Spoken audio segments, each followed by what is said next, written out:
I've always had a complicated relationship with my mom. I'm 31 now and she's 58. But things between us have never been easy. When I was 13, my parents got divorced and it was ugly.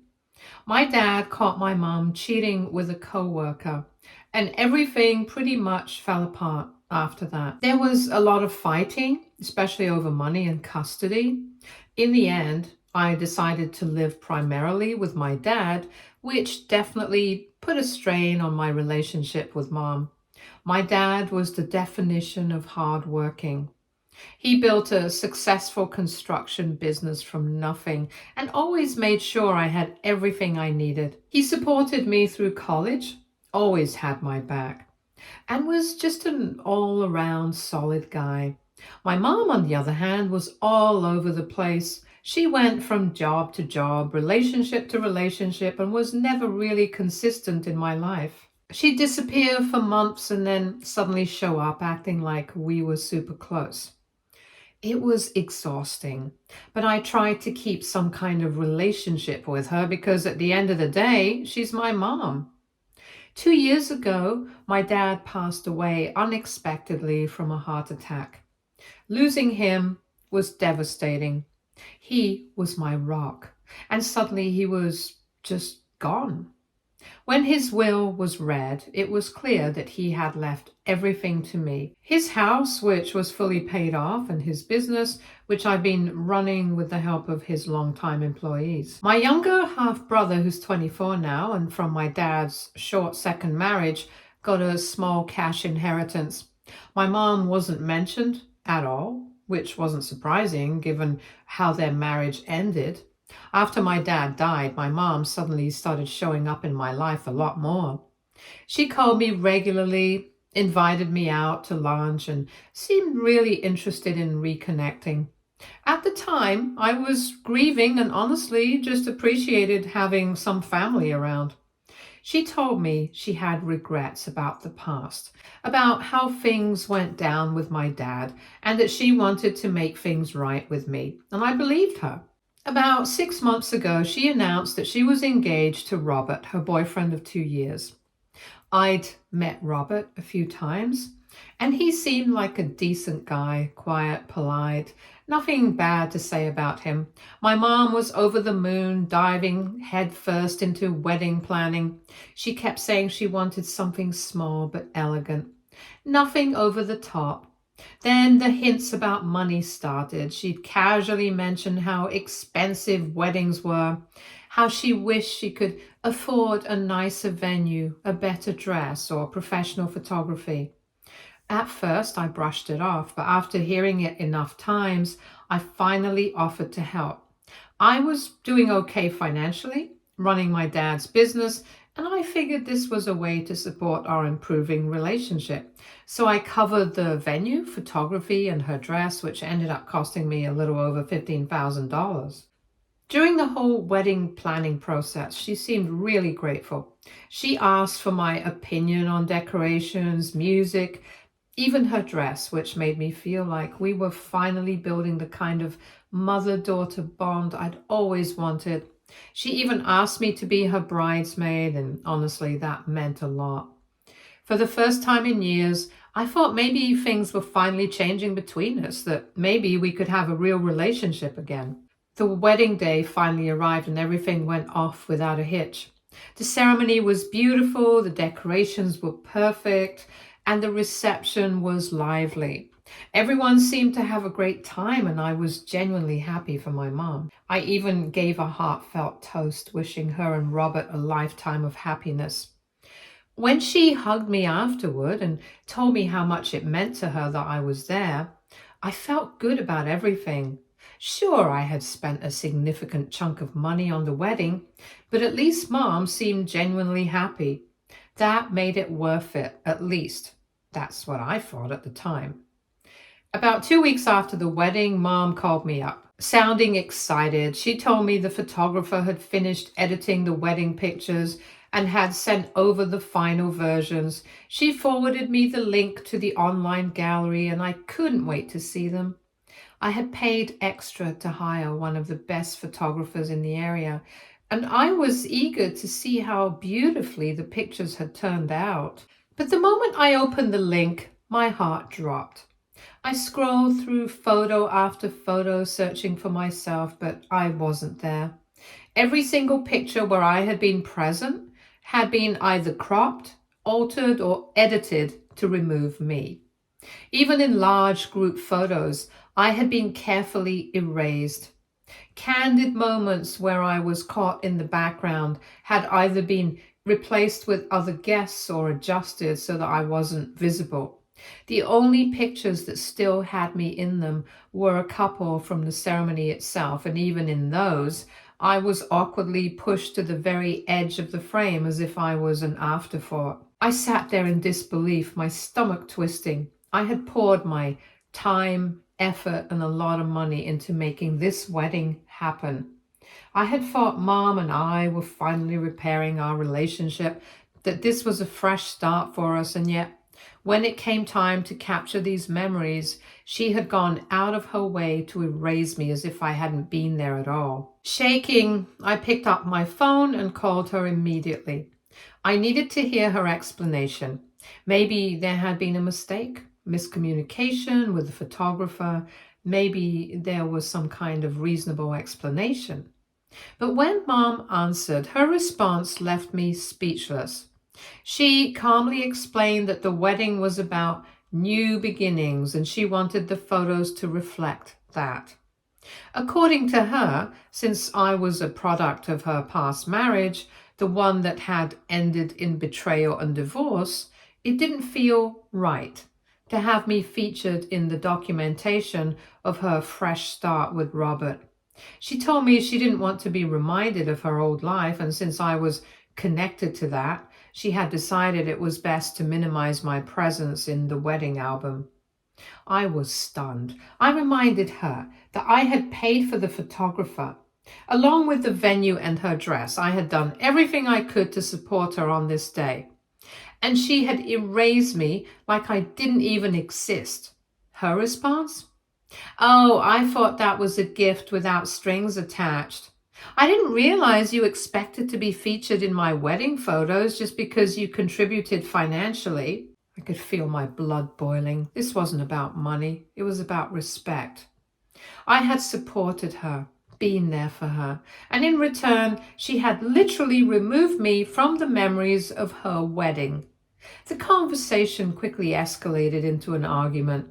I tried to explain how deeply hurtful this was, but she kept brushing me off, acting like I was being dramatic and selfish.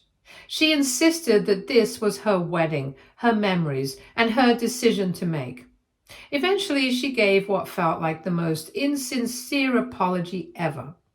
I'm sorry you feel hurt, but this was my day. I did what I thought was best for me. I hung up the phone feeling more betrayed than ever.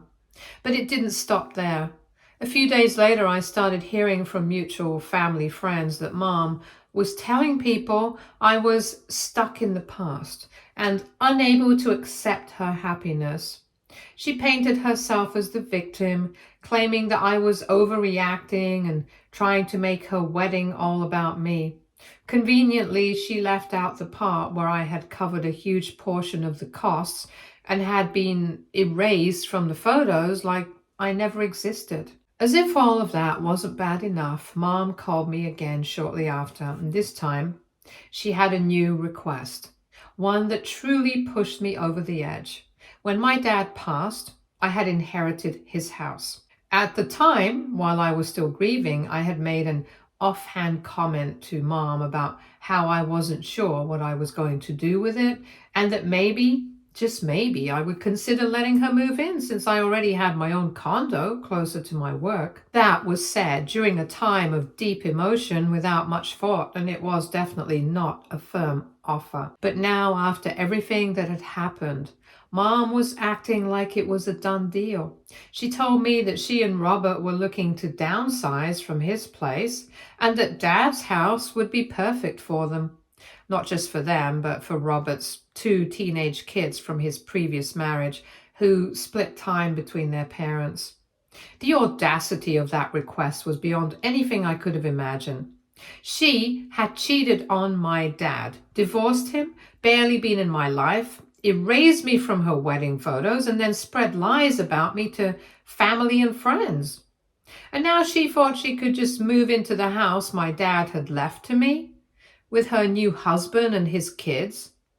I took a deep breath and told her flat out, no, I had changed my mind. The house was mine, left to me by my father, and after everything that had happened, I wasn't comfortable with her living there, especially not with Robert and his children. She was shocked. She tried to guilt trip me, saying that I was being unreasonable and that she was my mother and that families help each other. But I had finally reached my limit. For years, I had bent over backward trying to maintain some kind of relationship with her, trying to believe she could change. But this was too much. I stood my ground. And for the first time in a long time, I put myself first. I wasn't going to let her walk all over me anymore. Mom exploded. She accused me of being vindictive, saying I was using the house to punish her for what she did with the wedding photos. And she insisted that I had promised her the house, which I absolutely hadn't, and claimed that she had already told Robert and his kids they would be moving in. She was furious that I was going back on my word and called me selfish, just like my father. Then, in a moment of pure manipulation, she warned me that I would regret this decision. I refused to back down. I told her again that the house was mine, legally left to me by Dad, and I wasn't comfortable with her living there. The conversation ended with her hanging up on me in anger. The next day, my phone blew up with texts from her. She bounced between guilt-tripping and outright manipulation. One moment it was, I'm your mother. How could you do this to me? Then in the next breath, she was saying, your father would be so disappointed in how you're treating me. It was a never-ending cycle of trying to make me feel like the bad guy. I didn't respond to any of her messages. Instead, I decided to take action. I changed all the locks on Dad's house. Even though I wasn't living there full time, I used it for storage and sometimes stayed overnight when I needed to be closer to certain job sites. Given how Mom was acting, something in my gut told me she might try to force her way in. Just to be safe, I also installed a security camera system. Sure enough, my instincts were right. 2 days later, I got an alert from the security system. When I checked the footage, there she was, Mom and Robert standing on the porch, trying to unlock the front door with an old key. Dad had never asked for his key back after the divorce, and apparently Mom still had it. The camera caught the exact moment she realized the key wasn't working. The shock on her face was undeniable, quickly replaced by visible frustration. She and Robert then had what looked like a heated discussion before eventually giving up and leaving. Mom called me immediately afterward, absolutely furious. She accused me of being cruel, of locking her out of her own house. I calmly reminded her that it wasn't her house, it was mine. She had no claim to it, no right to just assume she could move in, and if she was so focused on new beginnings, she could start fresh somewhere else. If she could erase me from her wedding photos so that she wouldn't have reminders of the past, then she had no business trying to move into a house filled with memories of my father, the very man she betrayed and abandoned years ago. That's when the real family drama kicked off. Mom went on a full-scale campaign to paint me as the villain. She called every relative and family friend, telling them I was heartless for denying her a place to live. Of course, she conveniently left out the part about editing me out of the wedding photos, the very wedding I had helped pay for. She also left out the fact that she and my father hadn't spoken in nearly 2 decades before his death. Instead, she made it sound like I was cruelly tossing my own mother out on the street for no reason. Some relatives immediately took her side, saying I was being cold and ungrateful. They insisted that family is family, and if I had a house that I wasn't living in full time, I should honor my so-called promise and let her have it. Others, however, thought I was completely justified given how she had treated me, They pointed out that Mom only started acting like she wanted a real relationship with me after Dad died. Coincidentally, right when I inherited his house and business. The whole thing has caused a huge rift in the family, and I'd be lying if I said it wasn't getting to me. I keep questioning myself. Was I wrong to change the locks?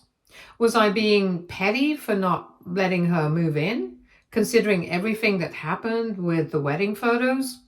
Should I have just let her have the house to keep the peace? I spent years trying to repair my relationship with Mom, hoping that things would finally get better between us. But after everything she's done, using me for money, erasing me from her wedding, and now acting entitled to the house my dad left me, it really feels like she's been taking advantage of me all along. Still, part of me wonders, am I the bad guy here? Update 1. First of all, I just want to say a huge thank you to everyone who took the time to read my story, offer support, and give advice. I never expected this post to get so much attention. And I honestly didn't realize how much I needed to hear from people who understand and validate what I'm going through. It's been overwhelming in the best way, and I truly appreciate it. After reading through the many comments and suggestions, I decided to take the next step and consult with an attorney about the house situation. I wanted to be completely sure of my rights and understand if there was anything I needed to do to protect myself legally. The lawyer confirmed what a lot of you had already pointed out. The house is 100% mine, legally left to me in my father's will, and I have every right to decide who lives there. She also strongly advised me to start documenting all interactions with my mother from now on, just in case things escalate further. Given everything that's happened, I think that was very good advice. Speaking of escalation, things took a turn yesterday. Mom showed up at my workplace right in the middle of the workday, completely unannounced. I work at the office of my dad's construction company, the business he built from the ground up and left to me. She walked in like she owned the place and immediately started making a scene in front of my employees and even some clients.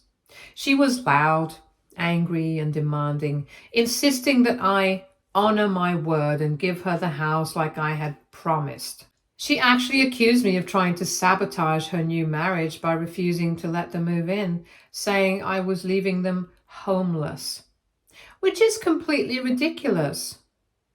Robert owns a perfectly nice house, and there is absolutely no reason they can't live there.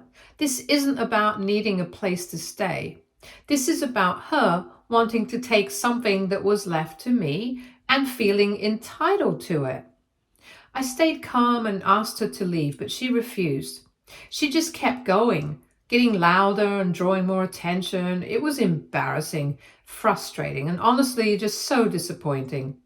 Eventually, my office manager, who has known me since I was a kid and was close to my dad, stepped in. She very firmly told my mother that if she didn't leave immediately, we would have no choice but to call the police. That finally did the trick. Mom stormed out, furious, but at least she left without further incident. Later that evening, I got an email from her. The subject line just said, "The photos." I hesitated before opening it, but curiosity got the best of me.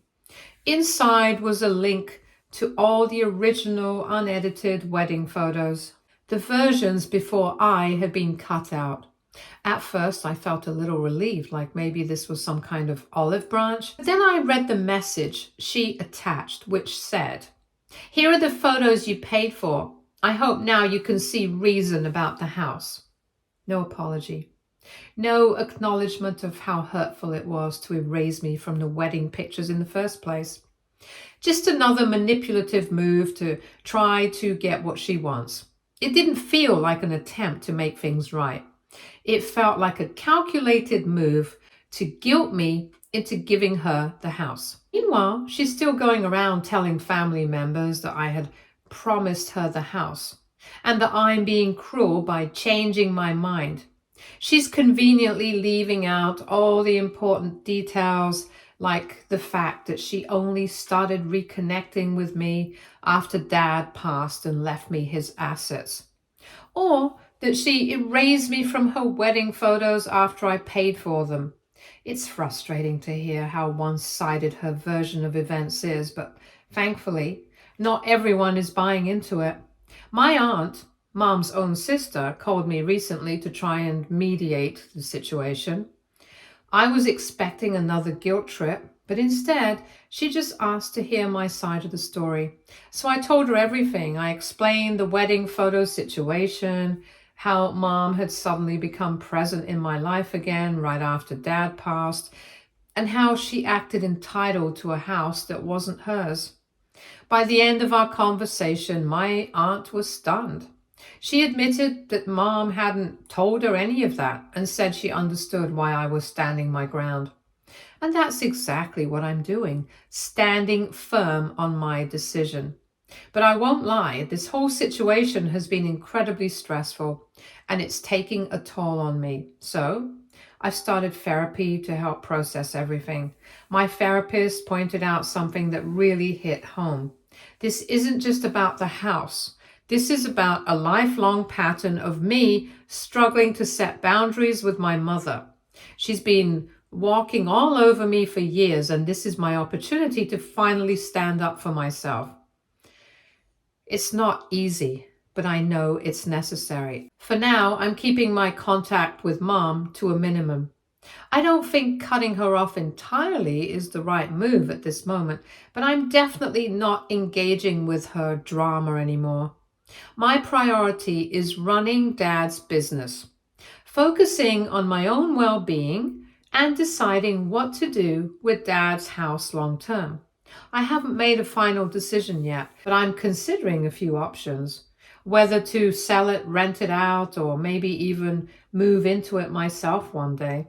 No matter what happens, one thing is for sure, I'm not letting my mom bully me into giving up what my father left me. Not anymore.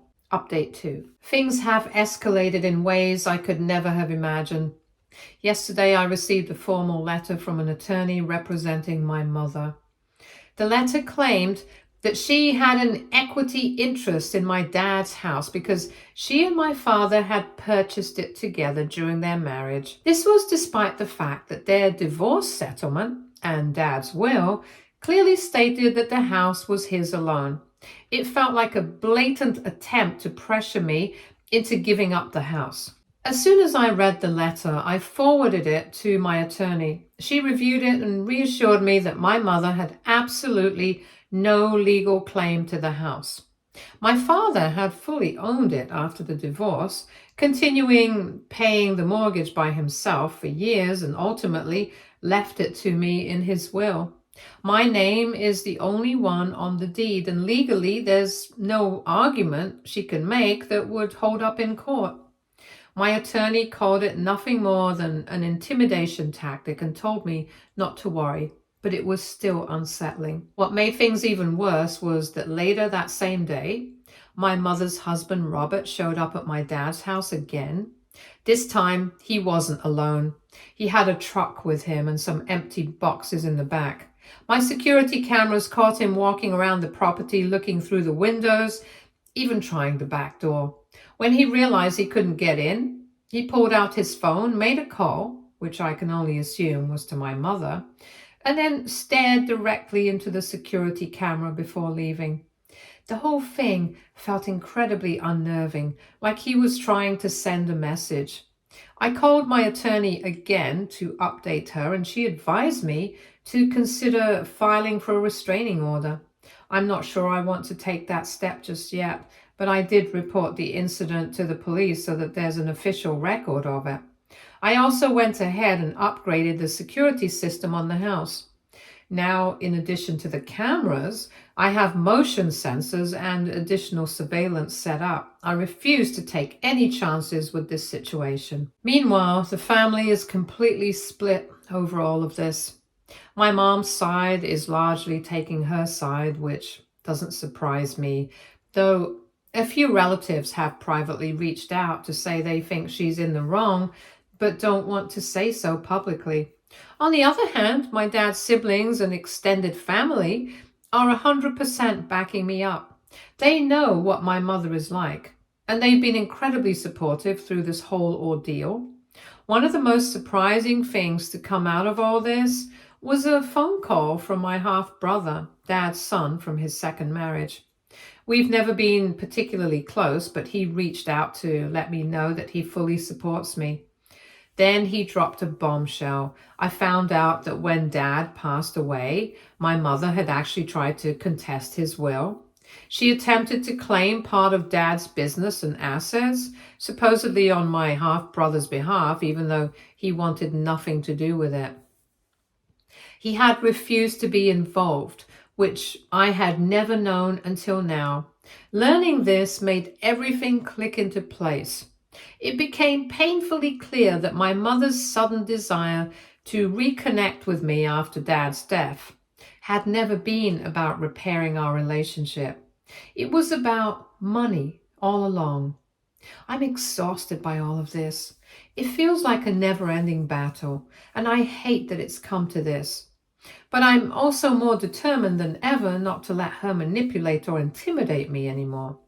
The house is mine, legally and rightfully, and I refuse to be bullied into giving it up.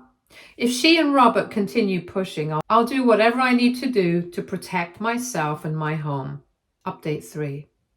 I'm still trying to wrap my head around everything that happened last night. Even as I sit here writing this, it all feels so surreal, like something out of a bad movie.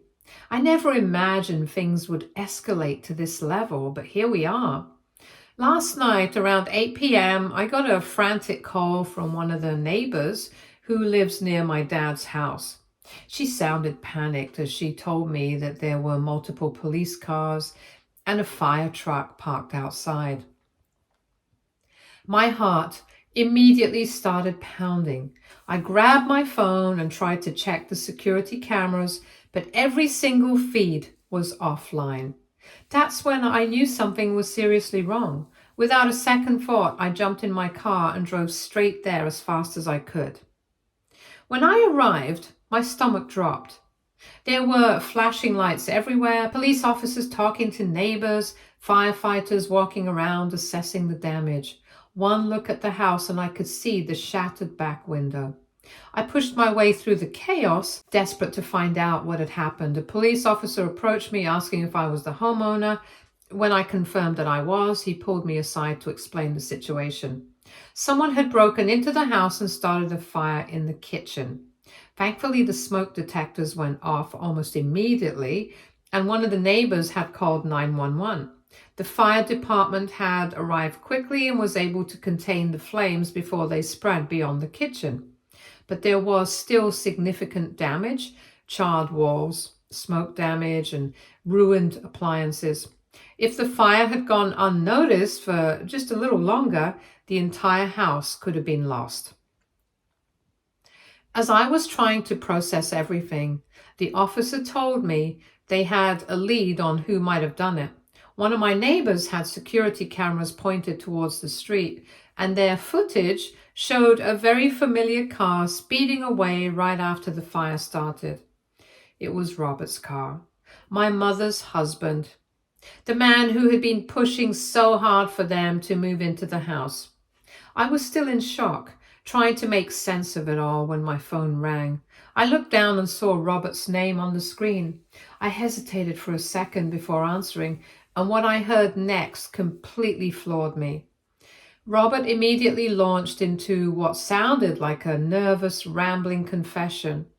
He admitted that he had been the one to break in. He claimed that he had acted out of frustration and anger after my mother had spent the entire day crying over losing her house. According to him, he only meant to cause a little damage to make me feel guilty. His exact words, but things got out of hand. He insisted that he hadn't meant for the fire to spread and that he never wanted to destroy the house, just send a message. He sounded frantic and remorseful, but I wasn't buying any of it. By the time I got off the phone, the police had already received word that Robert had turned himself in. He had walked into the station and admitted everything, and now he was facing charges for breaking and entering, arson, and destruction of property. Not even 10 minutes later, my mother was calling me, sobbing and begging me not to press charges. She said Robert had just made a mistake, that he was a good man who had acted out in the heat of the moment, and that throwing him in jail would ruin their new life together. She even had the audacity to suggest that if I hadn't taken the house away from her, none of this would have happened. I was stunned. This wasn't just denial. It was full-blown delusion. For the first time throughout this entire ordeal, I felt absolutely no guilt in my decision. I calmly told her that Robert had crossed a line that could never be undone and that I would be cooperating fully with the police. Her pleas turned to anger as she accused me of being heartless and vengeful. I didn't engage. I just hung up. This morning, I met with my attorney again. She agreed that it was time to take a stronger legal action. So we're in the process of filing for a restraining order against both Robert and my mother. On top of that, she's helping me work with the insurance company to start the process of repairing the house. The most surprising part of all this has been the reaction from my family. Everyone, every single relative, even the ones who were originally on my mom's side, have now completely distanced themselves from her. My aunt, my mom's own sister, came to see me in person crying and apologizing for ever believing my mother's version of events. She told me she had no idea things would go this far and that she was absolutely disgusted by what Robert had done. She even offered to testify on my behalf, if it came to that. Even more shocking, Robert's ex-wife reached out to me. She told me she wasn't the least bit surprised by his actions. Apparently, he has a history of acting impulsively and destructively when things don't go his way. She warned me to be careful, saying that he's capable of worse. She also said she'd be willing to provide a statement if necessary. At this point, I'm emotionally exhausted. I feel like I've been put through the ringer, but strangely, I also feel a sense of clarity. There's no more doubt in my mind. My mother never cared about rebuilding our relationship. She cared about what she could gain from me. The moment she realized I wasn't going to hand over my inheritance, she let Robert escalate things to this dangerous level, and then she defended him when he got caught. That's not love. That's manipulation, plain and simple. Once the house is repaired, I've made my decision. I'm selling it. As much as I love the memories I have of my dad in that house, it's now tainted by everything that's happened.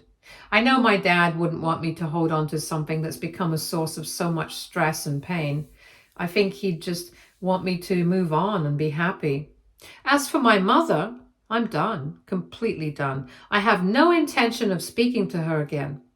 She allowed her husband to commit a crime against me, then tried to guilt me into letting him off the hook. That's unforgivable. This whole experience has been an absolute nightmare. But in a way, I feel like it's been necessary. It's forced me to see the truth about my mother, and it's made me realize just how strong I actually am. I'm choosing to move forward with the people who have truly supported me through this, and I'm leaving the toxicity behind. Thank you to everyone who has followed this roller coaster of a journey. Your support and advice have meant more than you know. I never thought I'd be dealing with something like this, but at least now I know I'm not alone. And more importantly, I know I'm making the right decision. Stay tuned for more stories from our girl relationships.